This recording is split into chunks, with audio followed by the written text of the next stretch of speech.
Namaskar. In this video I will talk about concentration. Concentration is a philosopher's stone. Whatever it touches turns into gold. If you employ concentration in your mundane activities, in your work, in your projects, they become successful and fruitful. And also if you have concentration meditation becomes interesting, joyful, peaceful, beautiful. You don't want to stop. You just sit and you will say 1 minute more, 1 minute more, 1 minute more. But the development of the concentration requires a certain attitudes. And some attitudes have to be rejected. In this video I want to talk about this. I will start with saying that we have one brain for all sorts of occasions in life. When you go to buy a loaf of bread in a shop, you use the same brain.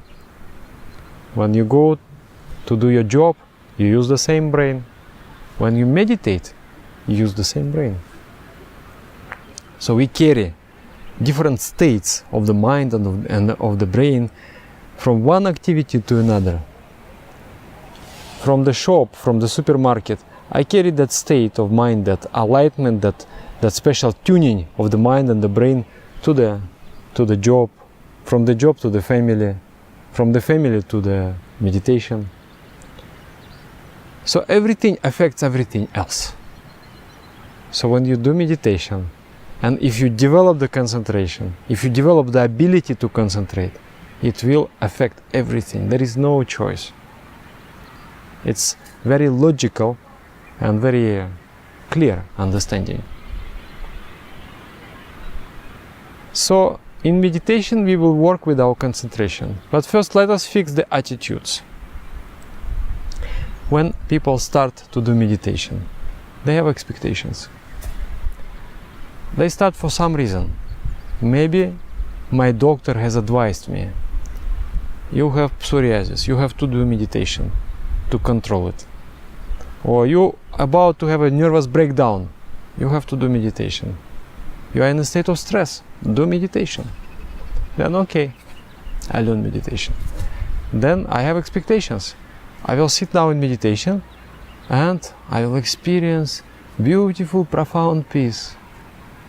Or maybe I'm from a younger generation and I'm thinking, this meditation process will open the doors into the beautiful world of mysticism and spirituality. I will see golden light, rainbows and Capricorns, and we'll see the astral world. So I have that expectation, I sit in my meditation, but nothing really happens. The same brain that I used to go to buy a loaf of bread in a shop is there in the meditation. The same habits, the same thoughts are going on in my mind. And I'm struggling with my thoughts. I'm not experiencing any peaceful state. Nothing like that. So I make two conclusions, either of them. One, this meditation technique does not work. I better find something else.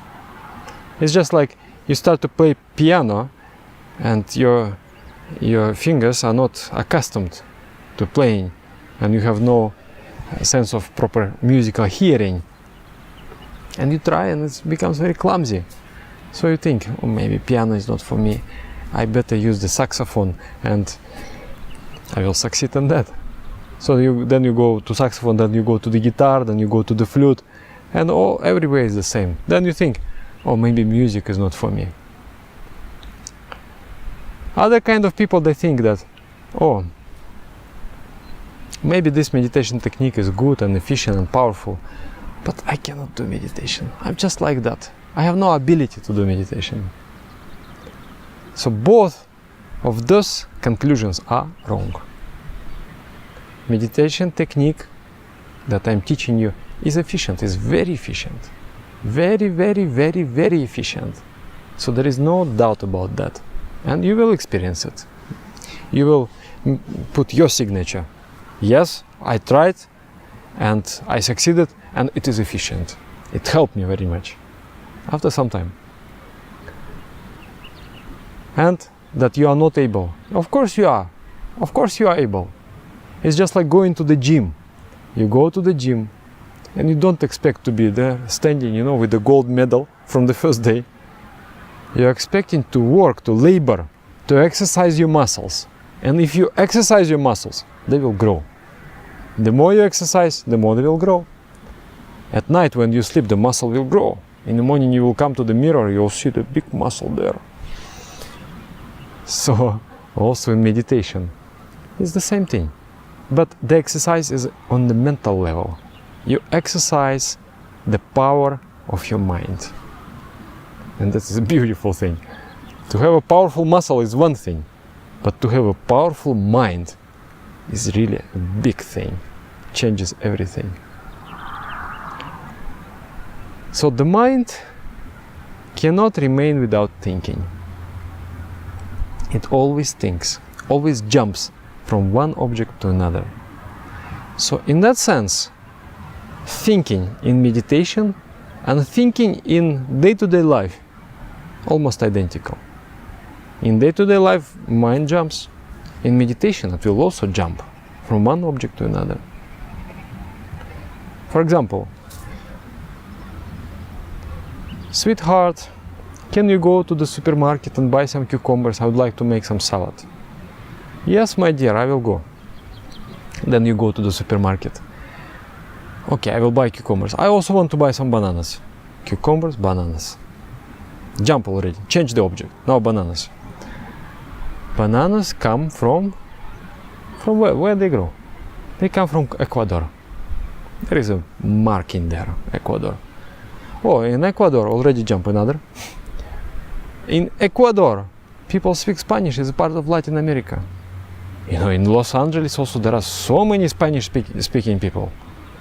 Oh, in Los Angeles, my very, very good friend is staying. And that friend of mine, he's a poet. Every day he writes poetry. He helped me to have an appreciation of the poetry. He introduced to me such great poets as Rabindranath Tagore, Rumi. So you see, where is the cucumbers and where is the Rumi? So many jumps are there. The mind jumps. Cucumbers, bananas, the Ecuador, Spanish language, Los Angeles, my friend poet, Rabindranath Tagore, Rumi. This is the line. Yogis call the mind a mad monkey that drank some wine and has been stung by the scorpions. Very restless. The mind is restless. But every thought that you think is not free. It's not free. You are charged for that. Every thought. And I describe the nice consequence of thoughts. They may be a nasty one also. And depending on the nature of the thought, you may burn little energy or you may burn a lot of energy. Like, for example, if you fear something, if you hate, if you worry, if you are in a state of anxiety, it burns a lot of energy. And sometimes you are not done any work, you have not done any work, but you are so tired by the end of the day because you have been burning and burning and burning and burning on the mental level, on the physical level also. The brain is one of the most energy consuming organs in our body. It's like that. So the mad monkey is having a party at our expense. We have to pay for the whimsical behavior of that mind. It does not give you joy, does not give you happiness, does not give you peace, does not give you any efficiency. Just spends and spends and spends. So you have to tame that mad monkey. Now, in meditation, the thinking is similar. The only difference is that in that meditation there is a center.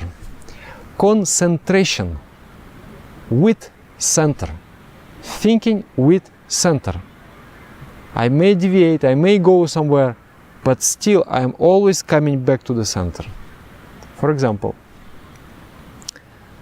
I'm going to supermarket, cucumbers, banana. I'm meditating, but I'm going to the supermarket. Huh? So when I'm meditating, I'm having an object of meditation. Mantra, repeating the mantra, taking the ideation of the mantra. But then somehow I'm going to the shop. Cucumbers, bananas, Ecuador, Spanish language, Los Angeles, my friend poet, Rabindranath Tagore, Rumi. Now, the awakening. I understood. Oh, what am I doing? I am doing meditation actually. So why I'm there? And then when you woke up, you make an effort and bring the mind back to the object of meditation. So again you meditate, maybe for 3 seconds you're able to hold the concentration on real object of meditation, but then again you go somewhere. You go, and then you come back. So this movement of the mind resembles a flower of chamomile. It becomes like that. So what happens here? Here, two abilities of the mind are exercised. One is called awareness. It's the ability to be aware of what's going on. What am I thinking right now? If you're aware, if you know what you are doing, you are able to manage it. You are able to direct your mind. But if you don't know what is going on, if you don't pay attention to it, then you are at the mercy of the mad monkey. It's just like there is a ship in the ocean. The ocean is stormy, and there is a man, steering the wheel, directing the ship. And there are so many waves in the ocean. And that man with the wheel, the driver, he is quite drunk. He is a good seaman, but he's drunk. So he knows where to go and how to go, but he's drunk. So time to time he falls asleep. And when he awakes again, he discovers that the ship is going somewhere else. Then he will make an effort, use the steering wheel and bring the ship again on the course. So in this way, many times he will sleep and wake up, sleep and wake up. And somehow his ship proceeds towards the goal. But many times there are some deviations. So the waves on the oceans, this is the tendencies of the mind, your habits, your thoughts, the objects that you are habitually connected with in day-to-day life. So the moment you lose awareness, the habits take over. The mind goes in the same course that it is accustomed to go. But since you're exercising that ability, since you have that resolve, that determination, I'm going to stay on the course. I'm going to be concentrated at the object of meditation. This ability of awareness will improve. And you will discover, after 1 week of practice, the same thing will happen. Cucumbers, bananas, the Ecuador, Spanish language, Los Angeles, my poet friend. You didn't go to the Rabindranath Tagore and Rumi, and now you come back. So the petals of the chamomile, they grow shorter. The longer you meditate, they grow shorter and shorter and shorter. After 3 months, cucumbers, bananas, I'm meditating, then come back. And this is something remarkable. I will explain the benefits a little later. So one thing is awareness. Through the power of awareness, you are able to achieve efficiency. Otherwise, you do many things, but you're not getting things done. And this is a very sad situation. Then another power which is exercised during meditation is the willpower. Let's say I'm meditating, but then thoughts come. My friend will have a birthday. I will make a nice cake. That cake I will I will saturate with a delicious syrup, and then I will wipe the cream, put it on top of the cake, then cut some pineapples, arrange some strawberries. I'm meditating. Then you try to pull the mind back to the source, to the original idea of meditation. But the mind doesn't want. You say, no, wait. I will arrange some more strawberries there. And then you have to pull harder. So some thoughts liked by the mind. Mind likes to think those thoughts. They may be good, they may be bad also. But the mind wants to stick with those thoughts. So to withdraw the mind from those thoughts, you have to exercise willpower. And that willpower will grow just like a muscle. And this will also reflect in day-to-day life. I want to do something. No, I have a goal to accomplish. So your power of the will goes stronger and stronger and stronger. So some superficial temptations do not distract you, do not disturb you anymore. You become much more goal-oriented, much more tenacious. And this is just like a state of the brain, state of the mind, state of the nervous system. You even will not notice yourself that changes are going on. And then at one moment you will discover, oh, I have become much more efficient person. So that is the thing. Two things. Awareness, the power to know what I'm doing right now, and willpower, improving during this process. So we must be content and happy with this growing of the muscles, with this exercising of the muscles. Maybe I will sit and I am not able to achieve the complete stillness of the mind. But since I'm making an effort, the muscles are growing, and I'm happy for that. So if you have that attitude, no meditation will frustrate you. You sit on meditation and you close the eyes and the hell breaks loose. So many thoughts, it's just a chaos. And you might get frustrated, like, what is this meditation? So much chaos, I'm not able to do meditation, why should I bother? But with other attitude, you will enjoy it. Okay, now I'm in a stormy sea and I'm really getting experience. The driver, where he will get better experience? At the peaceful sea or stormy sea? At the stormy sea, of course. You will get skill to navigate the mind. And you're enjoying that. And you are happy for that. So you should be satisfied, not with so-called result, the feeling in meditation, but with your sincerity, with your output, with the work that you have done. This concentration of the mind has many striking benefits. One benefit already I told, that you become focused on the goal. And if you have done in the morning sincere meditation, the mind the whole day, it just rejects unnecessary things, not very important things, and goes for the main goal. Another thing is interest. Everything becomes interesting. And I have observed it with my friends. We can laugh and we can talk about anything. Why?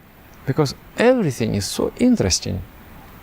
For example, you read a book, some very entertaining book like a Harry Potter or something, but you have no concentration. You fall asleep. You don't enjoy it. Let's say you are reading some difficult, maybe not so interesting book like theoretical mechanics, the physics, but you have concentration. You understand each and every sentence, each and every equation. The mother will tell you, hello, John, come and eat some. I made some cookies. Mom, wait, I want to solve a couple of more equations.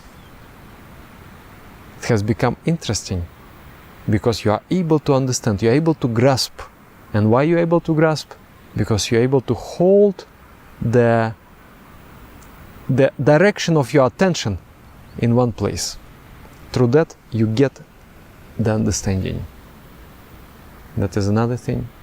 Everything becomes interesting. You can never be bored if you are a concentrated person. You get joy, feeling of joy.